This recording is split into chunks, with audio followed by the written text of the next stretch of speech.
all. So since my point of entry is that of a dancer, and yours as well, this is one of the reasons why I started this, because I see young girls struggling with their bodies in this context that is so revealing. Right. Going through puberty, either gaining weight or losing weight. And the first thing that we do is we say, oh, well, if someone has a problem, whether they're too big or too small, you say, well, hire a nutritionist. We'll get a nutritionist. Good. And can you talk to us a little bit about, I'm always kind of like, well, they know what they're supposed to be eating, they're not eating it. That's a different thing. Yeah. Can you speak a little bit about that? I think that's an absolutely appropriate thing to do. Right. Because we do nutritional counseling. So counseling is a very, very important part of what we do.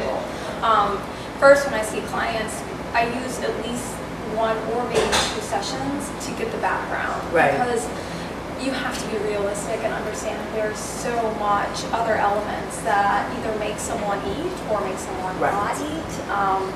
And so it's a really fascinating thing, and the client needs to be able to trust me as a dietitian, because I'm not just going to sit there and be the food police and say eat this, this, and this, and I'll get out the door. Right, and you'll be fine.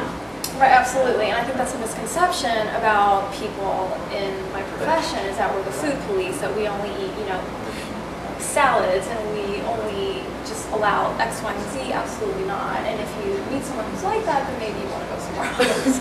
Maybe you ought to go somewhere else. Yeah, because so even though someone knows what to eat, it doesn't mean that they're able to do it. Because you have a job, maybe you have kids, you just have so many other things in life, and you just need someone to help you figure out what's realistic for you. I'm fascinated, and this is one of the reasons why I think when I initially approached you, we had this discussion about emotion. One of the things I want to do here is not go like you say, eat this, don't eat this is good, this is bad, but have sort of like a discussion about why we are so obsessed about what we're obsessed about, or our bodies in a certain way. And when you mentioned that your catalyst for you entering the field was emotion, I immediately kind of went to, well, when you feel bad, you tend to eat certain things. And my question is chemically, sometimes are those things that we're eating making us feel worse? And contrary, are there things that when we're feeling bad, are there things that we can eat that actually will boost, I don't know, serotonin levels or something to make us feel better? Interesting. And there's no simple answer to that, and anyone who tells you that there's a simple answer to that, they probably aren't doing research. But what we do know is that who has ever really craved a lot of chicken salad? Most people don't. Most people crave donuts. Most people crave pasta. Most people crave chocolate. Exactly. Potato chips. Exactly. And some people.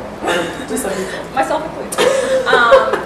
What we do know, based on the studies, is that carbohydrates actually do increase your serotonin levels. So when you eat that bagel, you're going to have an immediate feeling of relaxation. So we do know that, actually. And so that is something that is concrete. With different things, you have different neurotransmitters though that kind of work together. They go up and down and up and down. Not one food is going to fix everything, unfortunately. Which are there foods that if you feel crappy, you should definitely avoid? Like that is only going to exacerbate the problem?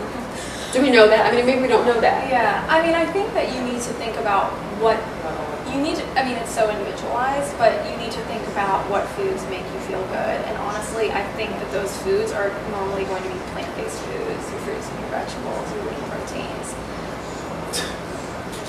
You know you want to hear cookie.